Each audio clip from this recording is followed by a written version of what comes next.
지금 전 세계가 발칵 뒤집혔습니다. 2025년 4월 베이징이 통보했습니다. 중국산 히토류 0.1%라도 들어간 제품은 우리 허가를 받으시오. 전 세계 공장의 스위치가 베이징으로 넘어갔습니다. 그런데 단 한 나라만 예외였습니다. 대한민국. 한국 증시는 폭락했지만 청와대는 24시간 침묵했습니다.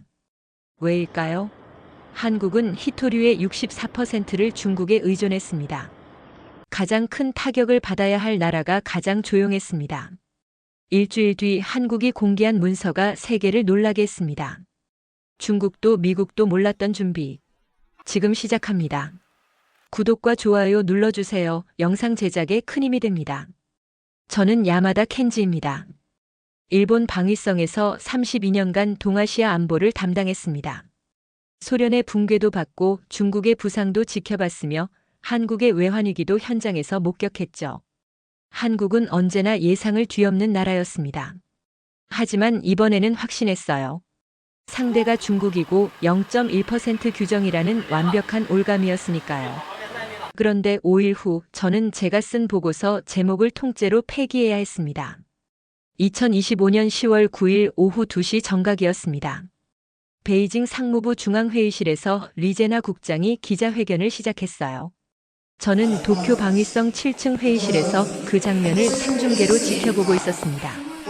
회의실에는 경제산업성, 외무성, 방위성의 고위 관료 20여 명이 모여 있었죠. 모두가 긴장한 표정이었습니다. 리제나가 발표문을 펼쳤어요. 히토류 수출 통제를 강화하겠습니다. 디스프로슘, 사마륨, 테르뷴, 디스프로슘 철합금, 네오디뮴 철붕소 자석, 사마륨 코발트 자석, 세륨 산화물 등 총 7종을 민간 군사 양용 물자로 지정합니다. 11월 8일부터 수출 시 상무부 허가가 필요합니다. 여기까지는 예상 범위였습니다. 중국이 히토류 카드를 쓰리라는 건 모두가 알고 있었으니까요. 하지만 다음 문장에서 회의실 전체가 얼어붙었습니다. 리젠화가 계속 말을 이었어요. 그리고 역외 통제 조항을 신설합니다. 중국산 히토류가 0.1% 이상 포함된 해외 제조품도 수출 통제 대상에 포함됩니다. 중국 밖에서 제조된 제품이라도 중국의 채굴, 재련 자성체 기술을 활용했다면 중국 상무부의 허가를 받아야 합니다. 이 조항은 12월 1일부터 시행됩니다. 0.1%. 그 숫자가 스크린에 크게 떴습니다.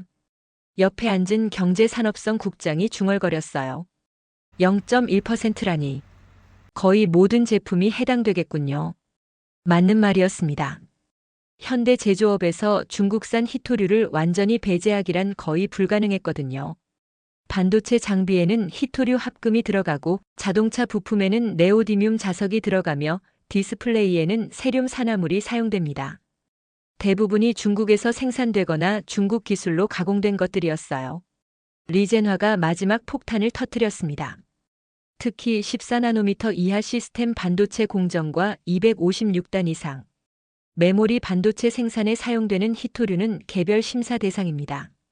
사안별로 허가 여부를 결정하겠습니다. 삼성전자, SK하이닉스, 인텔, TSMC.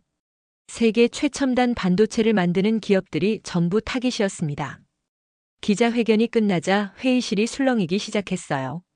한 외무성 관료가 말했습니다. 이건 단순한 수출 통제가 아닙니다. 글로벌 제조업 전체를 베이징 허가제로 만들겠다는 겁니다. 방위성 차관이 덧붙였어요. 제3국 우회도 막았습니다. 미국에서 만든 장비라도 중국산 히토류가 들어가면 중국 허가가 필요하다는 거죠. 저는 노트북을 열어 긴급 보고서를 작성하기 시작했습니다. 일본의 상황을 먼저 정리했어요. 일본은 히토류 수입의 58%를 중국에 의존하고 있었습니다. 특히 비스무트는 수입량 전량이 중국산이었죠. 비스무트는 차량 변속기 부품과 고온 초전도체 소재의 필수적인 물질이었어요. 중국이 공급을 끊으면 일본 자동차 산업이 즉각 타격을 받을 상황이었습니다. 한국은 어떻습니까? 제가 물었습니다. 경제산업성 관료가 서류를 뒤적이며 답했어요. 한국은 더 심각합니다. 비스무트 100% 중국 의존, 네오디뮴 연구자석 88%. 중국 의존 히토류 전체로는 64%를 중국에서 수입합니다. 회의실 대형 스크린에 한국 반도체 기업 현황이 떴습니다. 삼성전자 평택 공장, SK 하이닉스 이천 공장. 두 공장 모두 중국산 히토류가 포함된 장비를 사용하고 있었어요. 0.1% 규정이 적용되면 중국 허가 없이는 하루도 가동할 수 없는 상황이었죠. 저는 계산기를 두드렸습니다. 삼성전자와 SK하이닉스가 세계 메모리 반도체 시장의 70%를 점유하고 있었어요. 이 두 기업이 멈추면 전 세계 스마트폰, 컴퓨터, 서버 생산이 전부 중단됩니다. 중국은 한국을 겨냥한 게 아니었어요. 한국을 통해 전 세계를 겨냥한 거였죠. 그날 오후 3시 긴급 뉴스가 쏟아지기 시작했습니다. 블룸버그는 중국의 히토류 핵폭탄 0.1% 규정으로 글로벌 제조업 올감이라는 제목으로 속보를 냈어요. 파이낸셜 타임스는 베이징의 완벽한 통제, 제3국 우회도 차단이라고 보도했죠. CNN은 삼성과 SK하이닉스 비상, 반도체 공장 가동 중단 우려라는 특집을 내보냈습니다. 한국 증시가 요동쳤어요. 개장 1시간 만에 코스피가 7.8% 급락했습니다. 삼성전자는 9.3%, SK하이닉스는 11.2%나 폭락했죠. 시가총액 98조 원이 순식간에 증발했습니다. 저는 서울 주재 블룸버그 특파원에게 전화를 걸었습니다. 마크, 지금 한국 정부 반응은 어때? 너무 조용해요, 야마다. 청와대도 침묵, 산업부도 침묵입니다. 이상하지 않아요? 가장 타격이 클 나라가 가장 조용합니다. 저는 고개를 끄덕였습니다. 이상하긴 했어요. 한국은 보통 빠르게 대응하는 나라였거든요. 2019년 일본의 수출 규제 때도 48시간 만에 대책을 발표했었죠. 근데 이번에는 24시간이 지나도 아무 반응이 없었습니다. 그날 밤 11시 저는 개인적으로 한국 지인에게 문자를 보냈습니다. 한국지질자원연구원에서 일하는 강민지 박사였어요. 10년 전 도쿄대학에서 함께 히토류 세미나에 참석했던 인연이 있었죠. 강 박사님, 중국 발표 보셨죠? 한국은 어떻게 대응할 계획입니까? 답장은 30분 후에 왔습니다. 야마다 씨, 전화 통화 가능하세요? 중요한 얘기가 있습니다.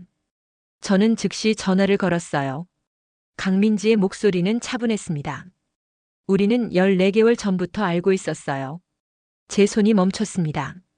뭐라고요? AI로 중국 상무부 회의록을 분석했죠. 패턴이 보였어요. 역외 통제 실행 확률 82%. 2024년 8월에 나온 수치였습니다. 그래서 준비했어요. 그녀가 잠시 멈췄다가 말을 이었습니다. 중국산 히토류 0%로 만드는 기술이요. 저는 그 순간 숨이 막혔습니다. 163번 실패했지만 164번째 성공했어요. 5일 전에요. 중국 발표 5일 전? 네. 우연이 아니었습니다.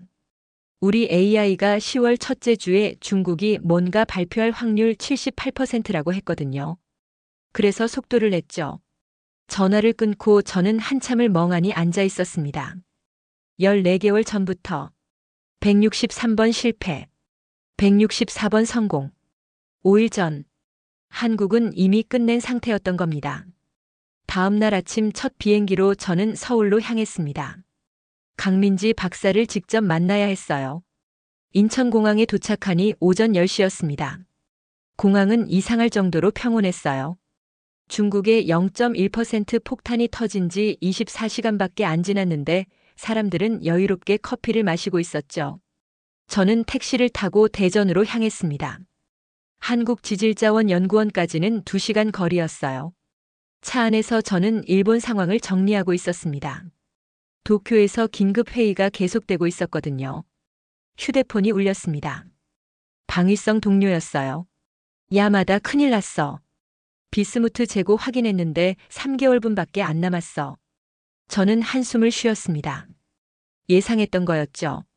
일본은 비스무트 전량을 중국에서 수입하고 있었습니다.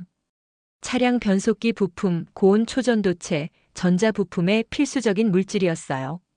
중국이 공급을 끊으면 3개월 후 일본 자동차 공장들이 멈춥니다. 도요타는요? 제가 물었습니다.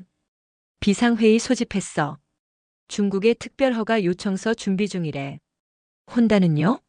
마찬가지야. 다들 베이징에 줄 서는 중이야. 저는 창밖을 바라봤습니다. 고속도로를 달리는 차들이 보였어요. 대부분 현대차와 기아차였습니다. 한국 자동차들도 비스무트를 쓸 텐데 왜 조용한 걸까요? 대전 한국지질자원연구원에 도착했습니다. 5층짜리 건물이었어요. 입구에서 강민지 박사가 저를 맞았습니다. 야마다 씨, 오랜만이에요. 10년 만이었죠. 그녀는 40대 중반으로 보였고 작은 키에 두꺼운 안경을 쓰고 있었습니다. 얼굴에는 다크서클이 짙게 드리워져 있었어요. 2년 동안 제대로 못 주무신 것 같은데요. 제가 말했습니다. 강민지가 씁쓸하게 웃었어요. 163번 실패하면 잠이 안 와요. 우리는 3층 실험실로 올라갔습니다. 복도를 걸으며 그녀가 이야기를 시작했어요. 2023년 8월에 시작했습니다. 중국이 히토류를 무기화할 가능성을 AI로 분석하기 시작했죠. 우리 팀은 중국 상무부 회의록, 산업정책문서, 언론 보도를 전부 수집했어요. 총 14만 건의 문서였습니다. AI에게 물었죠. 중국이 히토류 수출 통제를 강화할 확률이 얼마나 되는가? 2023년 8월 분석 결과 67%가 나왔습니다. 2023년 12월에는 72%로 올랐어요. 2024년 8월에는 82%까지 올라갔죠. 그리고 AI는 한 가지를 더 예측했습니다. 역외 통제 조항 포함 확률 78%. 저는 걸음을 멈췄습니다. AI가 역외 통제까지 예측했다고요? 강민지가 고개를 끄덕였어요. 중국은 2010년 센카쿠 열도 분쟁 때 일본에 히토류 금수 조치를 했었어요. 근데 일본이 제3국을 통해 우회 수입했죠. 중국은 그때 배웠습니다. 단순 수출 금지로는 부족하다는 걸요. 그래서 우리 AI는 이번에는 제3국 우회까지 막을 거라고 예측했습니다. 역외 통제 조항이요. 정확히 맞았네요. 제가 말했습니다. 네. 그래서 우리는 2023년 11월부터 두 가지 프로젝트를 동시에 시작했어요. 첫째, 전자쓰레기에서 히토류 재활용. 둘째, 히토류 없이 작동하는 대체 소재 개발. 두 가지 모두요? 네. 중국 의존도를 0으로 만들려면 두 가지가 다 필요했으니까요. 실험실 문이 열렸습니다. 거대한 용해로가 중앙에 있었어요. 벽면에는 각종 측정 장비들이 늘어서 있었고 책상 위에는 빈 커피컵이 수북이 쌓여 있었습니다. 강민지가 투명 케이스를 가리켰어요. 안에는 검은색 금속 조각들이 놓여 있었습니다. 이게 뭡니까? 제가 물었습니다. 재활용 히토류입니다. 버려진 스마트폰에서 추출했어요. 히토류를요? 네. 스마트폰 한 대에는 네오디뮴, 프라세오디뮴, 디스프로슘 같은 히토류가 약 0.3g 들어있어요. 미량이지만 전 세계에서 매년 15억 대의 스마트폰이 버려집니다. 총 4,500톤의 히토류가 쓰레기로 나가는 거죠. 강민지가 다른 케이스를 열었습니다. 회색빛 금속 샘플이었어요. 이건 비스무트 대체 합금입니다. 티타늄 42.3%, 코발트 31.7%, 니켈 26.0%로 만들었어요. 비스무트 성능의 94%를 구현합니다. 94%면 산업용으로 충분합니까? 네. 자동차 변속기에 테스트했는데 문제 없었어요. 그럼 일본이 비스무트 때문에 걱정할 필요가 없다는 겁니까? 강민지가 고개를 저었습니다. 기술은 있어요.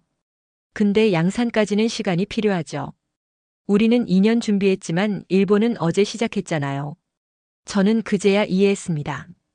한국이 조용했던 이유를요. 준비가 끝났으니 굳이 소란 필요가 없었던 거였죠.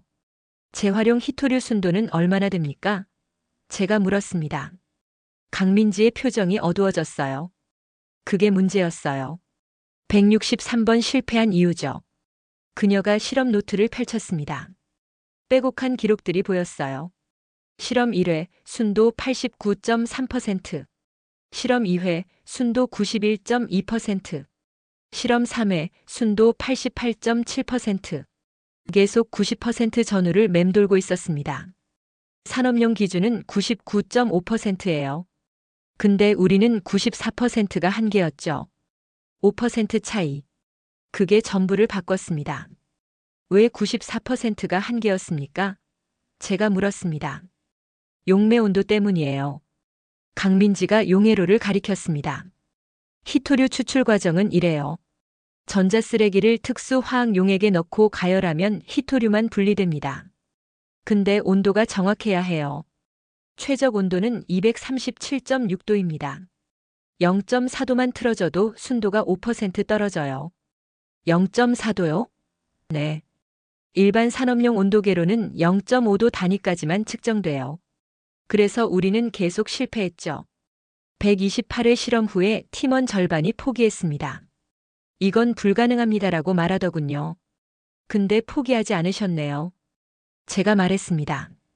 강민지가 창밖을 바라봤어요. 매일 뉴스를 봤거든요. 중국이 히토류 무기화 준비 중이라는 기사들이요. 언젠가는 터질 거라는 걸 알았어요. 그때 준비 안 돼 있으면 우리나라가 무릎 꿇습니다. 그 생각에 163번 했어요. 그녀의 목소리가 떨렸습니다. 그리고 164번째는요? 제가 물었습니다. 강민지가 미소 지었어요. 10월 4일 밤 11시 47분이었습니다. 일본 시마즈에서 0.1도 단위 제어 시스템을 긴급 수입했거든요. 237.6도 정확히 맞췄죠. 6시간 후 순도 측정기에 숫자가 떴어요. 99.7%. 그 순간 실험실에서 다 같이 울었습니다. 2년간 163번 실패가 0.4도로 해결되는 순간이었으니까요. 강민지가 저를 아래층 자료실로 안내했습니다. 벽면 전체가 서류 캐비닛으로 가득했어요. 그녀가 한 서랍을 열었습니다. 두꺼운 파일 뭉치가 나왔어요. 163번의 실패 기록입니다. 처음 50번은 순도 90% 전후였어요. 산업용 기준 99.5%에 비하면 턱없이 부족했죠. 문제가 뭔지 몰랐습니다. 용매 농도인지 추출 시간인지 온도인지. 그래서 하나씩 바꿔가며 실험했어요. 전부 실패였습니다. 128회 실패했을 때 팀원 절반이 포기했습니다. 한 팀원이 제게 말했어요. 박사님, 이건 우리 능력 밖입니다. 물리적 한계예요. 포기하고 다른 방법을 찾아야 합니다. 그 말이 맞았어요. 우리 능력 밖이었죠. 0.3도 정밀도로는 불가능했으니까요. 근데 포기할 순 없었어요. AI가 중국 발표 확률 82%라고 했거든요. 언젠가는 터질 거였어요. 그때 준비 안 돼 있으면 대한민국이 무릎 꿇습니다. 저는 전 세계 온도 제어 장비를 조사했습니다. 일본 시마즈 제품이 0.1도 단위 제어가 가능했어요. 가격이 8억 원이었습니다. 연구소 예산으로는 불가능한 금액이었죠. 소장님께 보고 올라갔어요. 강 박사 163번 실패했는데 164번째가 성공한다는 보장이 있나요? 저는 대답하지 못했습니다. 보장은 없었으니까요. 그래서 제 집을 담보로 대출받았습니다. 8억 원 전액요? 네. 2024년 9월이었어요. 164번째 실험이 2025년 10월 4일 밤 11시 47분이었습니다. 강민지의 목소리가 떨리기 시작했어요. 용매 온도를 237.6도로 설정했어요. 시마즈 장비는 정확했습니다. 0.1도 오차도 없었죠. 전자쓰레기 1kg을 넣고 4시간 기다렸습니다. 새벽 3시 47분 추출이 완료됐어요. 히토류 샘플을 조심스럽게 꺼내서 순도 측정기에 넣었습니다. 측정에 1시간이 걸렸어요. 새벽 4시 47분 결과가 나왔습니다. 99.7%. 저는 그 숫자를 보고 주저앉았어요. 2년 163번 실패, 집 담보 대출, 모든 게 그 순간 보상받았습니다. 팀원들을 모두 불렀습니다. 새벽 5시에 실험실로 다 모였어요. 포기했던 팀원들까지 왔죠. 제가 측정 결과를 보여줬습니다. 99.7%. 다들 말이 없었어요. 한참 후 한 팀원이 울기 시작했고 다른 팀원들도 따라 울었습니다. 저도 울었어요. 163번 실패의 무게가 얼마나 무거웠는지 그때 알았습니다. 강민지가 눈물을 닦았습니다. 그리고 그날이 10월 4일이었죠. 중국이 0.1% 규정을 발표하기 5일 전이었습니다. 우연이었습니까?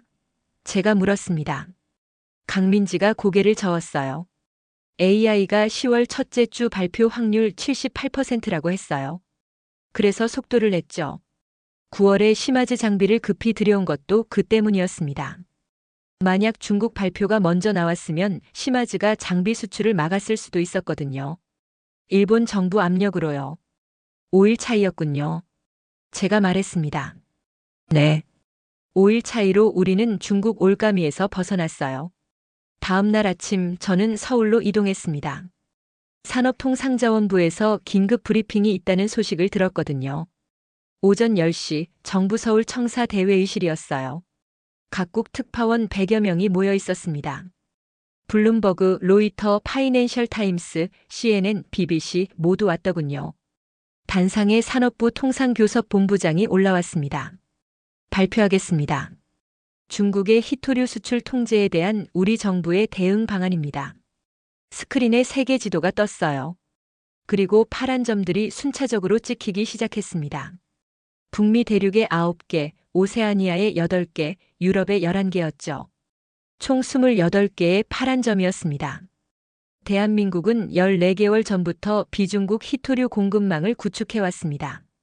북미 9개 거점, 호주 8개 거점, 유럽 11개 거점과 장기 공급 계약을 체결했습니다. 총 계약 물량은 연간 9,200톤으로 우리 수요의 85%에 해당합니다. 브리핑룸이 술렁이기 시작했습니다. 14개월 전부터요? 한 기자가 물었습니다. 네. 2024년 8월부터 시작했습니다. 다음 슬라이드를 넘겼어요. 타임라인이 나타났습니다. 2024년 8월 미국 텍사스 레어 엘리먼츠사와 첫 협상. 2024년 9월 호주 라이너스와 MOU 체결. 2024년 10월 캐나다 서스케처원 광산 방문. 2024년 11월 유럽 에스토니아 정제시설 계약. 매달 다른 나라를 방문한 거였어요. 48주 동안 28개 거점을 순회하며 협상했습니다. 주말도 없이 움직였죠. 저는 계산기를 두드렸습니다. 14개월 동안 28개 거점이면 2주에 한 곳씩 방문한 셈이었어요. 협상팀은 누구였습니까? 제가 손을 들어 물었습니다. 포스코 인터내셔널 글로벌 소싱팀이 주도했고 산업부와 외교부가 지원했습니다. 총 15명이 1년 넘게 전 세계를 돌았어요. 어떻게 비밀을 유지했습니까? 중국이 알았으면 방해했을 텐데요. 또 다른 기자가 물었죠. 각 업체에게 이렇게 말했습니다. 이건 비즈니스가 아니라 생존의 문제라고요. 중국이 알면 모든 계획이 무너진다고 했죠. 다들 이해해줬습니다. 다음 슬라이드가 나타났습니다. 구체적인 공급 물량표였어요. 미국 텍사스 레어 엘리먼츠 2,100톤, 호주 라이너스 1,800톤, 캐나다 서스케처원 1,500톤, 에스토니아 실리메트 900톤. 28개 거점 총합이 9,200톤이었습니다. 한국 연간 히토류 수요가 1만 800톤이니까 85%를 확보한 거였죠. 나머지 15%는요? 제가 물었습니다. 통상교섭본부장이 미소 지었어요. 국내 재활용으로 충당합니다. 한국지질자원연구원이 전자쓰레기에서 히토류 추출 기술을 개발했거든요. 연간 1,800톤 생산 가능합니다. 저는 깜짝 놀랐습니다. 재활용 1,800톤에 수입 9,200톤을 더하면 1만 1,000톤이었어요. 수요 1만 800톤보다 많았습니다. 중국 없이도 100% 자급이 가능하다는 의미였죠. 그뿐만이 아니었습니다. 다음 슬라이드에는 더 충격적인 내용이 있었어요. 2026년 텍사스 통합생산단지 가동 시작. 연간 생산 능력 1만 2천 톤. 거대한 공장 조감도가 스크린에 떴습니다. 미국 텍사스주의 히토류 통합생산단지를 건설 중입니다. 채굴부터 제련 가공까지 전 과정이 가능한 시설이에요. 한국 기업들이 60% 지분을 투자했고 2026년 1월 가동 시작 예정입니다. 제 손이 떨리기 시작했습니다. 9,200톤 수입, 1,800톤 재활용, 1만 2천 톤 텍사스 생산. 총 2만 3천 톤이었어요. 수요 1만 800톤의 2배가 넘는 물량이었습니다. 완전한 독립을 넘어서 수출까지 가능한 수준이었죠. 브리핑이 끝나고 저는 포스코 인터내셔널 관계자를 따로 만났습니다. 커피숍에서였어요. 14개월 동안 28개국을 돈 게 사실입니까? 제가 물었습니다. 그는 피곤한 표정으로 고개를 끄덕였어요. 네. 2024년 8월부터 2025년 10월까지요. 저희 팀장이 48주 동안 비행기를 60번 탔습니다. 거의 매주 다른 나라에 있었던 거죠. 가장 힘들었던 협상은 어디였습니까? 호주 라이너스였어요. 그들은 이미 일본과 장기 계약이 있었거든요. 새로 한국과 계약하려면 생산량을 늘려야 하는데 투자가 필요했죠. 어떻게 설득하셨습니까? 한국 기업들이 선투자하기로 했어요. 정제 기술도 지원하고 장비도 제공하고 기술자도 파견했습니다. 윈윈 구조를 만든 거죠. 얼마나 투자하셨습니까? 1,200억 원이요. 그 돈으로 라이너스 생산량이 30% 늘었고 우리는 1,800톤 공급을 확보했습니다. 캐나다는요? 제가 계속 물었습니다. 캐나다는 광산은 있는데 정제 시설이 없었어요. 채굴한 원석을 중국으로 보내서 정제하고 있었죠. 우리가 제안했습니다. 캐나다에 정제 시설을 짓자고요. 한국 기업들이 기술을 제공하고 캐나다가 부지와 인력을 제공하는 구조였어요. 지금 건설 중입니다. 2026년 완공 예정이에요. 에스토니아는요? 에스토니아는 히토류 정제 기술이 뛰어난 나라예요. 소련 시절부터 축적된 기술이 있죠. 근데 시장이 작아서 어려움을 겪고 있었어요. 우리가 장기 계약을 제안했고 그들이 환영했습니다. 저는 그제야 전체 그림이 보이기 시작했습니다. 한국은 단순히 히토류를 사들인 게 아니었어요. 생태계를 만든 거였죠. 기술을 주고 투자를 하고 시설을 짓고 장기 계약을 맺었습니다. 모든 나라가 윈윈하는 구조였어요. 중국은 일방적으로 공급을 끊었지만 한국은 함께 성장하는 파트너십을 만들었던 겁니다. 28개국이 한국을 지지하는 이유가 바로 이거였어요. 그날 밤 저는 도쿄 방위성에 긴급 보고서를 보냈습니다. 제목은 한국의 28개국 네트워크, 생태계 전략이 중국을 이겼다였어요. 내용에 이렇게 썼습니다. 한국은 14개월 동안 28개국을 돌며 생태계를 구축했다. 단순 구매가 아니라 기술 지원, 선투자, 공동 개발로 모든 파트너가 이익을 보는 구조를 만들었다. 중국의 일방적 지배와 달리 한국은 상호 존중과 협력의 네트워크를 만들었다. 이것이 장기적으로 더 강한 공급망이다. 그리고 마지막에 이렇게 덧붙였습니다. 일본은 무엇을 했는가? 우리는 여전히 중국에 58% 의존하고 있다. 한국이 14개월 준비하는 동안 우리는 아무것도 하지 않았다. 지금이라도 시작해야 한다. 보고서를 보내고 나서 제 휴대폰이 울렸습니다. 방위성 차관이었어요. 야마다 보고서 받았어. 내일 아침 긴급회의 소집됐어. 자네가 직접 브리핑해야 해. 네. 내일 도쿄로 돌아가겠습니다. 저는 호텔 창밖을 바라봤습니다. 서울의 야경이 눈부셨어요. 저 불빛 아래 어딘가에서 163번 실패하고 164번 성공한 사람들이 있었고 14개월 동안 28개국을 돈 사람들이 있었으며 0.4도 온도 차이를 잡아낸 사람들이 있었습니다. 그들이 중국의 0.1% 올가미를 풀어낸 거였죠. 저는 깊은 한숨을 쉬었습니다. 한국을 과소평가했던 제 자신이 부끄러웠습니다.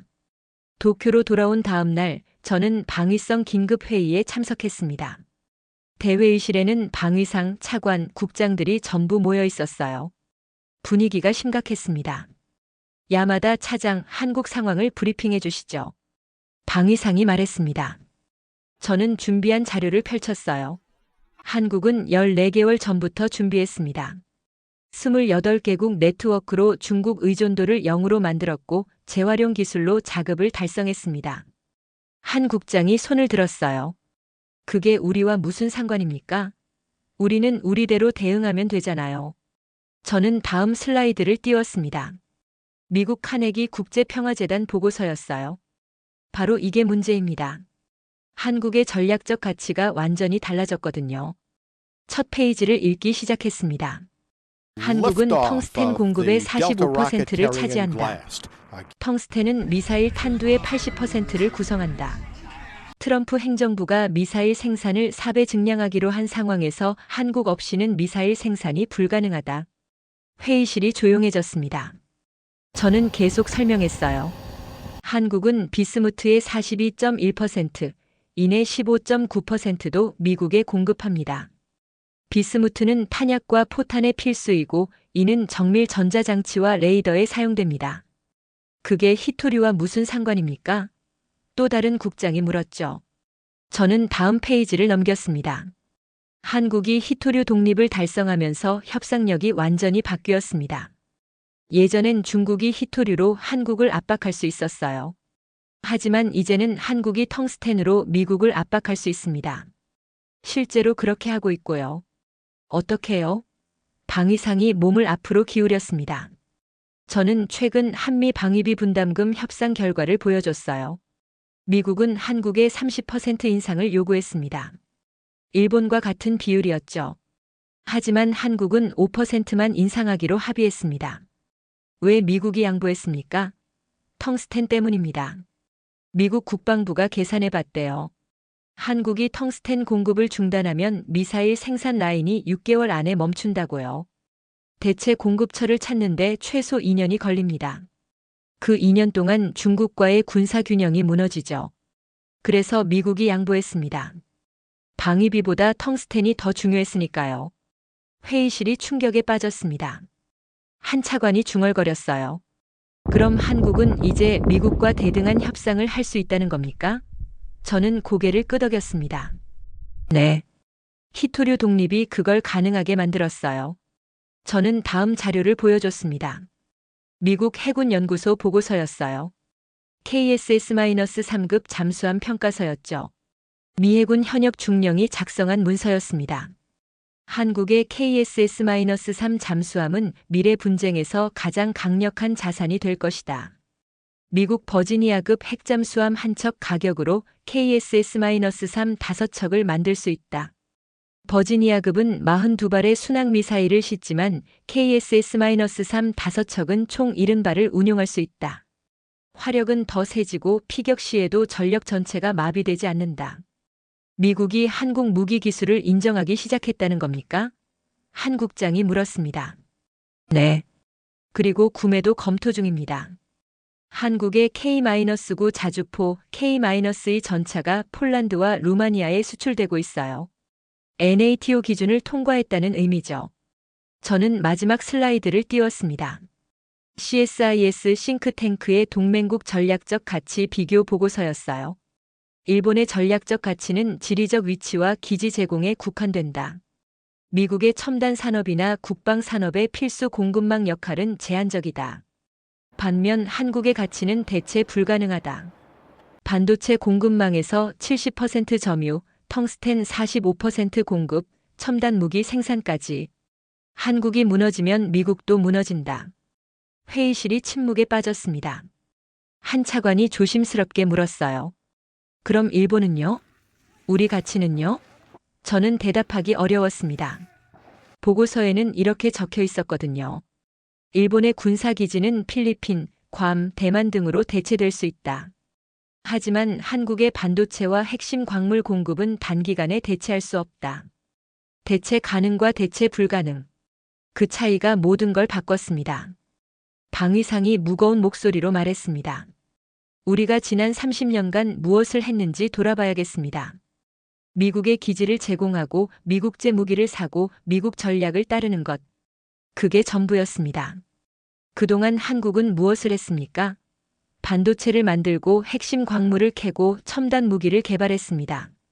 미국이 없으면 안 되는 나라가 된 거죠. 회의가 끝나고 저는 자리로 돌아왔습니다. 책상 위에 또 다른 보고서가 올라와 있었어요.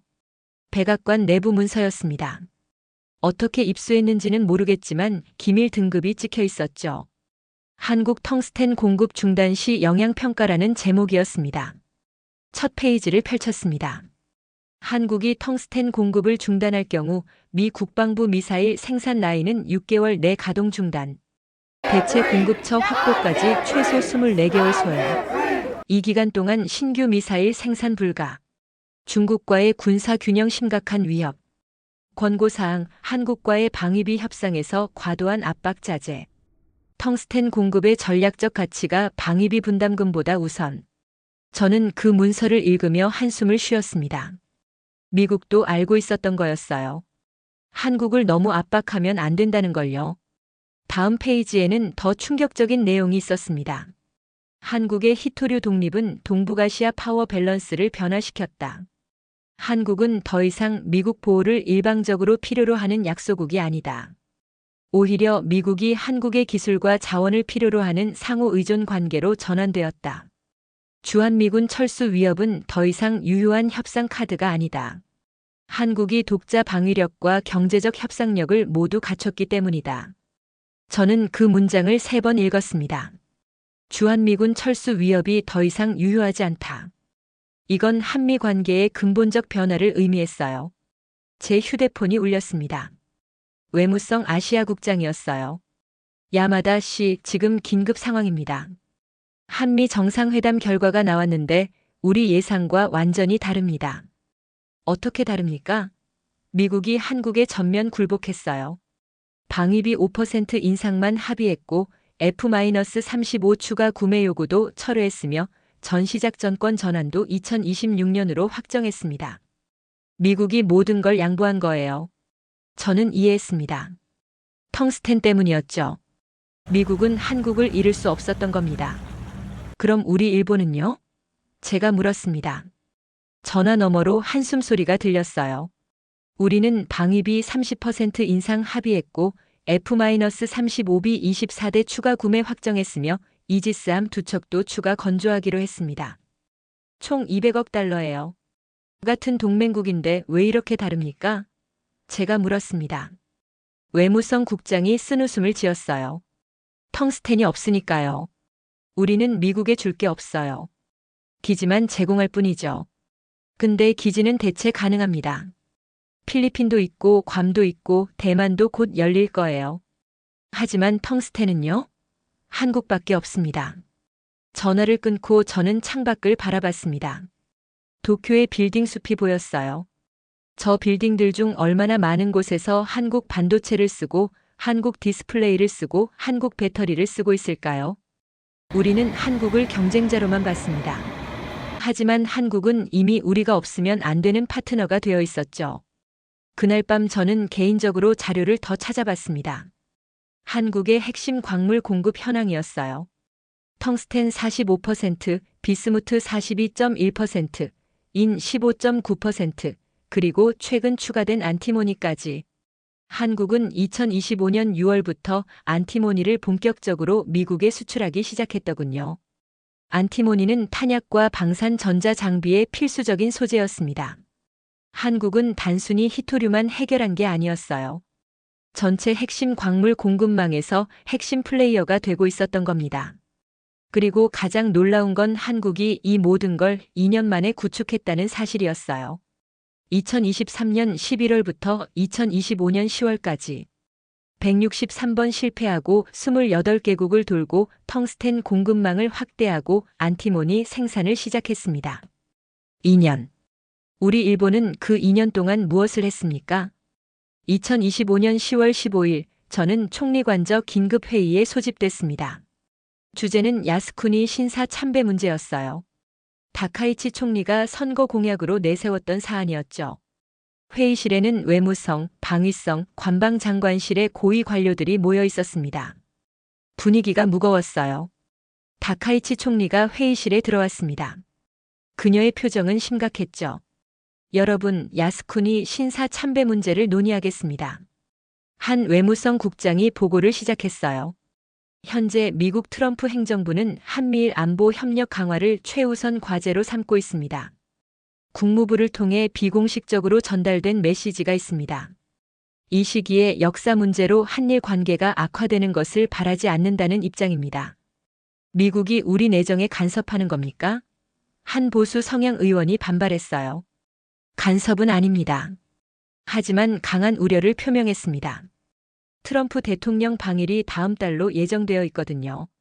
이 시점에서 한국과의 외교 마찰은 정상회담에 부정적 영향을 줄 수 있습니다. 방위성 차관이 말을 이었습니다. 주한미군 문제가 아직 해결되지 않았습니다. 만약 주한미군이 축소되거나 철수한다면 우리 안보 환경은 급격히 악화됩니다. 이 상황에서 한국과의 관계를 악화시키는 건 전략적으로 현명하지 않습니다. 저는 손을 들었습니다. 한 가지 더 말씀드려도 되겠습니까? 야마다 차장 말씀하시죠. 다카이치 총리가 허락했어요. 저는 준비한 자료를 펼쳤습니다. 한국이 최근 히토류 독립을 달성했습니다. 그리고 텅스텐 등 핵심 광물 공급으로 미국과의 협상력을 크게 높였습니다. 이제 한국은 단순한 동맹국이 아니라 미국이 반드시 필요로 하는 전략적 파트너가 되었어요. 만약 우리가 야스쿠니 참배를 강행해서 한국과의 관계가 악화된다면요? 한국은 일본과의 협력을 재검토할 수 있습니다. 반도체 소재 수출, 핵심 부품 공급, 기술 협력 등이 모두 영향을 받을 수 있어요. 회의실이 조용해졌습니다. 구체적으로 어떤 영향입니까? 관방장관이 물었습니다. 한국은 일본의 고순도 불화수소를 수출하고 있습니다. 일본 반도체 공장의 필수적인 소재죠. 한국이 공급을 제한하면 우리 반도체 산업이 타격을 받습니다. 또한 한국의 디스플레이 패널, 배터리 소재도 일본이 많이 수입하고 있어요. 자동차 부품도 마찬가지입니다. 한국과의 경제 협력이 끊기면 일본 제조업 전체가 흔들립니다. 한 의원이 반박했어요. 그럼 한국도 피해를 보지 않습니까? 일본과의 교역이 끊기면 한국도 어려워질 텐데요. 저는 고개를 저었습니다. 예전에는 그랬습니다. 하지만 지금은 다릅니다. 한국은 28개국 네트워크를 구축했고 미국과의 협력도 강화했으며 독자 기술도 확보했어요. 일본 의존도가 크게 낮아진 상태입니다. 반면 우리는요? 우리는 여전히 한국 부품과 소재에 많이 의존하고 있습니다.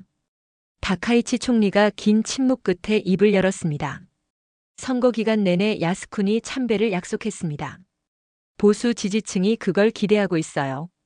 약속을 지키지 않으면 정치적 타격이 큽니다.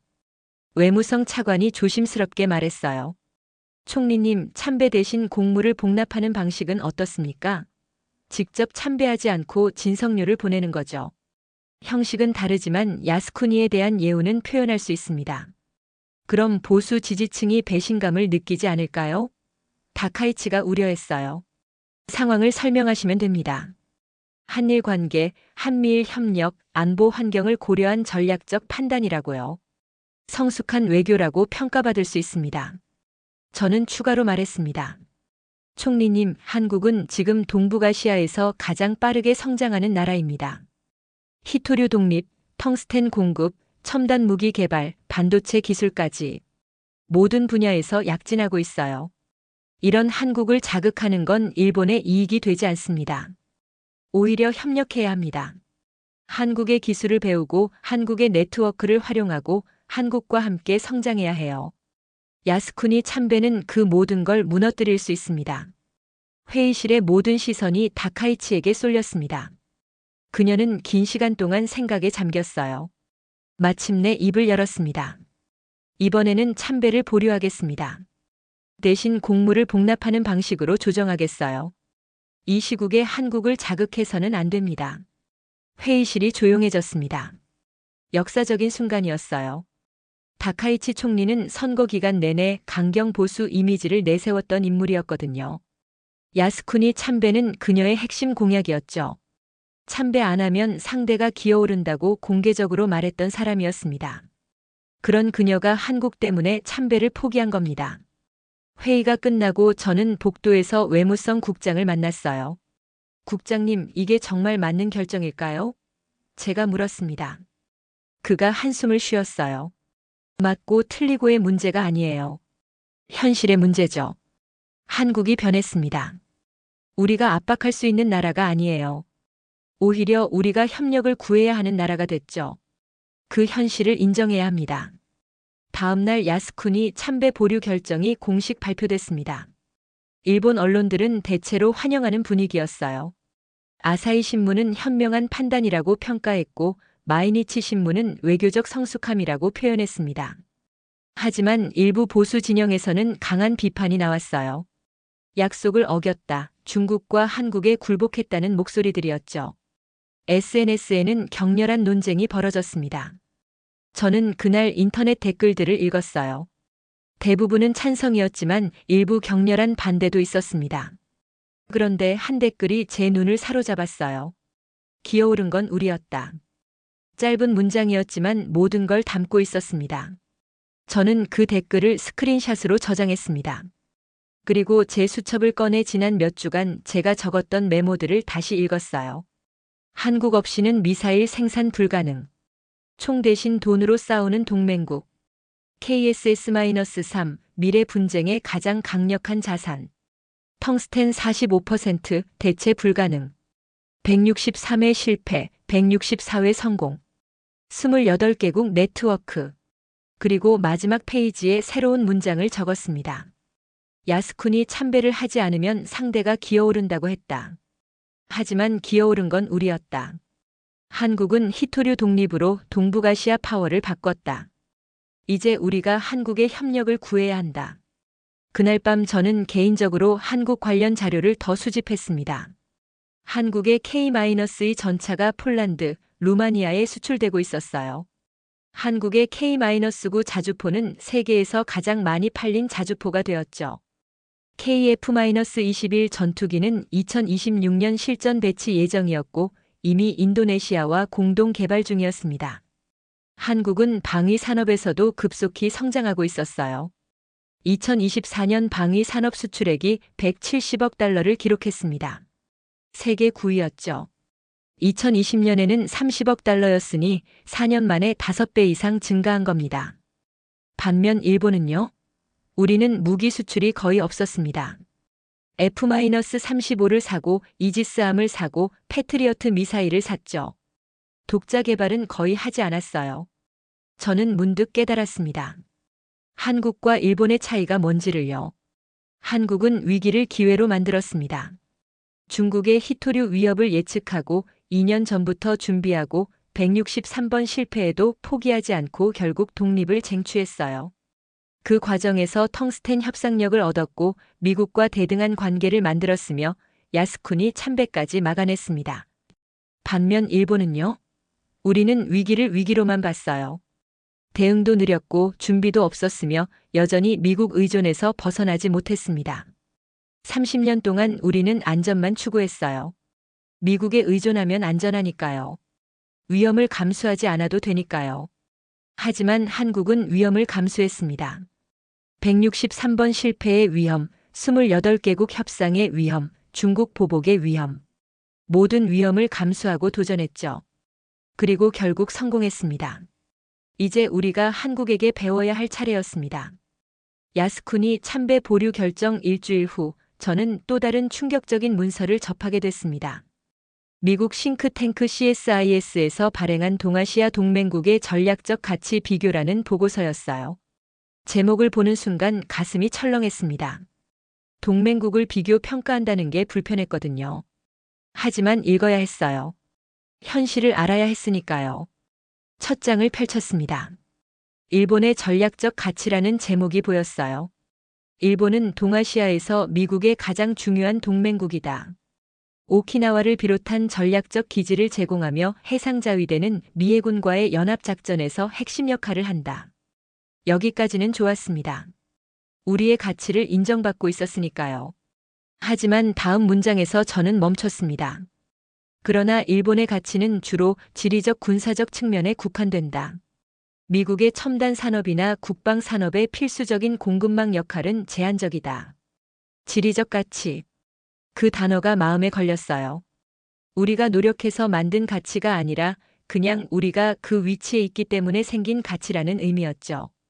저는 한국 부분으로 넘어갔습니다. 한국은 미국의 반도체 공급망에서 대체 불가능한 위치를 차지한다. 삼성전자와 SK 하이닉스는 세계 메모리 반도체 시장의 70% 이상을 장악하고 있다. 저는 그 숫자에 형광펜을 그었습니다. 70%. 압도적인 숫자였어요. 보고서는 계속 이어졌습니다. 한국이 공급하는 핵심 광물의 전략적 가치는 2025년 이후 더욱 증가하고 있다. 특히 텅스텐, 비스무트, 인, 안티모니는 미국 국방 산업에 필수적이다. 2025년 기준 미국이 수입하는 텅스텐의 45%가 한국산이다. 그리고 가장 충격적인 문장이 나왔습니다. 미국의 입장에서 일본과 한국은 서로 다른 가치를 제공한다. 일본은 군사적 전진 기지로서의 가치가 크고 한국은 경제 산업적 공급망으로서의 가치가 크다. 다만 한 가지 주목할 점은 일본의 가치는 대체 가능하지만 한국의 가치는 대체 불가능하다는 것이다. 저는 그 문장을 소리내어 읽었습니다. 대체 가능하다. 대체 불가능하다. 보고서는 구체적으로 설명했어요. 일본의 군사기지는 필리핀, 괌, 대만 등으로 대체될 수 있다. 중국 견제를 위한 전진기지는 꼭 일본이 아니어도 된다. 하지만 한국의 반도체와 핵심 광물 공급은 단기간에 대체할 수 없다. 삼성과 SK 하이닉스를 대체할 기업이 없고 텅스텐 45% 공급을 대체할 나라도 없다. 한국이 멈추면 미국 첨단 산업과 국방 산업이 동시에 멈춘다. 저는 보고서를 덮고 그날 밤 집에 돌아왔습니다. 아내가 거실에서 TV를 보고 있었어요. 여보, 우리 집 TV가 뭐지? 제가 물었습니다. LG야. 왜? 냉장고는? 삼성이고. 왜 갑자기? 저는 대답하지 못했습니다. 우리 집에 일본 제품이 거의 없다는 사실이 충격이었거든요. 30년 전만 해도 소니 TV, 파나소닉 냉장고, 도시바 에어컨을 쓰고 있었는데 말이죠. 이제는 전부 한국 제품이었습니다. 저는 서재로 들어가 일본과 한국을 비교한 데이터를 다시 정리했습니다. 한국의 조선업 세계 1위. 전 세계 선박의 40% 이상을 건조하고 있었어요. 한국의 배터리 산업, LG에너지솔루션, 삼성 SDI, SK온. 전 세계 전기차 배터리 시장의 30% 이상을 점유하고 있었습니다. 한국의 디스플레이 산업, 삼성 디스플레이와 LG 디스플레이. 고급 OLED 시장을 사실상 독점하고 있었죠. 그리고 가장 놀라운 건 한국이 이 모든 산업에서 단순히 생산만 하는 게 아니라 핵심 기술을 보유하고 있다는 점이었어요. 저는 일본과 비교해 봤습니다. 일본의 반도체 산업은 1990년대 세계 1위였어요. 하지만 지금은 어떻습니까? 도시바, NEC, 히타치 모두 몰락했습니다. 일본의 디스플레이 산업도 마찬가지였죠. 샤프, 소니. 한때는 세계 최고였지만 지금은 한국과 중국에 밀렸습니다. 저는 창밖을 바라봤습니다. 도쿄의 빌딩 숲이 보였어요. 저 빌딩들 안에 얼마나 많은 한국 기술이 들어가 있을까요? 저는 그날 긴 보고서를 작성했습니다. 제목은 대체 불가능의 법칙, 한국이 일본을 넘어선 이유였어요. 결론에 이렇게 썼습니다. 한국의 전략적 가치는 대체 불가능하다. 반도체 70%, 텅스텐 45%, 첨단 무기 수출, 원자력 기술. 모든 분야에서 한국은 세계가 필요로 하는 나라가 되었다. 반면 일본의 가치는 대체 가능하다. 군사 기지는 다른 나라로 옮길 수 있다. 우리가 제공하는 것은 땅뿐이다. 기술도 자원도 혁신도 아니다. 이것이 한국과 일본의 결정적 차이다. 우리는 지난 30년간 안전만 추구했다. 한국은 지난 30년간 도전을 선택했다. 그 결과가 지금이다. 보고서를 제출한 다음 주 저는 개인 휴가를 내고 서울로 향했습니다. 한국을 제 눈으로 직접 보고 싶었어요. 인천공항에 도착해서 가장 먼저 느낀 건 에너지였습니다. 공항은 활기차고 사람들은 자신감에 차 있었으며 모든 게 빠르게 움직이고 있었어요. 일본과는 완전히 다른 분위기였죠. 저는 서울 시내로 이동해서 한강으로 걸어갔습니다. 한강 다리를 걸으며 석양을 바라봤어요. 강 건너편으로 여의도 빌딩 숲이 보였습니다. 30년 전 이 나라는 우리보다 가난했어요. 한국 전쟁의 폐허에서 시작해서 외환위기까지 겪었던 나라였습니다. 근데 지금은 세계 12위 경제대국이 되었죠. 반도체, 자동차, 조선, 디스플레이, 배터리. 모든 분야에서 세계 최고 수준이었습니다. 저는 문득 궁금해졌어요. 한국이 특별해서일까요? 아니면 선택을 잘해서일까요? 다음 날 저는 용산 전쟁기념관을 방문했습니다. 1950년 사진들이 벽면을 가득 채우고 있었어요. 폐허가 된 서울, 굶주린 아이들, 무너진 건물들. 70년 전 이 나라의 모습이었습니다. 옆 전시관에는 1997년 외환위기 자료들이 있었어요.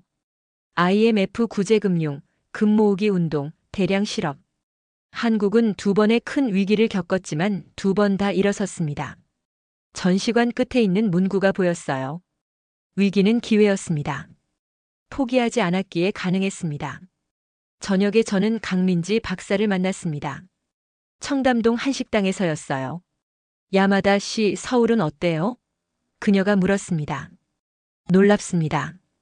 에너지가 느껴져요. 모든 게 빠르고 새롭고 도전적입니다.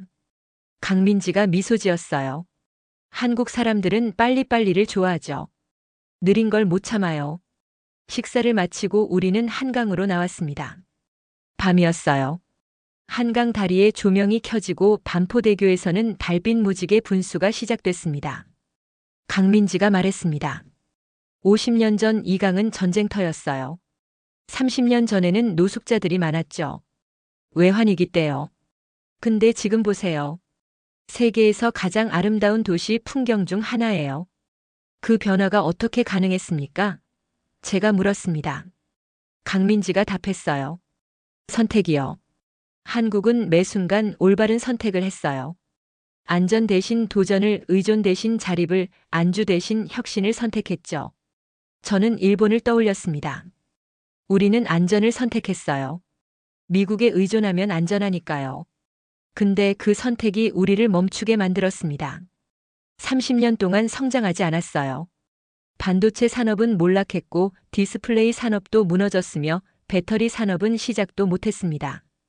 반면 한국은 계속 달렸어요. 실패해도 다시 도전하고 넘어져도 다시 일어서고 막혀도 다른 길을 찾았습니다. 다음 날 아침 저는 지하철을 탔습니다. 사람들을 관찰했어요. 대부분이 삼성 갤럭시를 보고 있었고 한 학생은 LG 노트북으로 과제를 하고 있었으며 직장인 한 명은 현대차 광고를 보며 웃고 있었습니다. 모두 한국 제품이었어요. 이 나라는 자기 나라 제품을 쓰고 있었습니다. 자랑스러워하고 있었죠. 저는 을지로에서 내려 청계천을 따라 걸었습니다. 복원된 하천이었어요. 물이 맑게 흐르고 사람들이 벤치에 앉아 쉬고 있었습니다. 망가진 걸 다시 살리는 나라. 포기하지 않는 나라. 그게 한국이었습니다. 인천공항으로 가는 버스 안에서 저는 마지막 보고서를 작성했습니다. 서울의 야경은 아름답다. 하지만 그 아름다움 뒤에는 70년의 집념이 숨어 있다. 1950년 전쟁의 폐허, 1997년 외환위기의 절망, 2025년 히토류 위기의 압박. 한국은 세 번의 위기를 모두 기회로 바꿨다. 포기하지 않았기 때문이다. 일본은 무엇을 했는가? 우리는 안전을 선택했다. 미국에 의존하고 위험을 회피하고 현상 유지를 택했다. 그 결과 30년 동안 멈춰 있었다. 이제 우리가 선택할 차례다. 비행기가 이륙했습니다.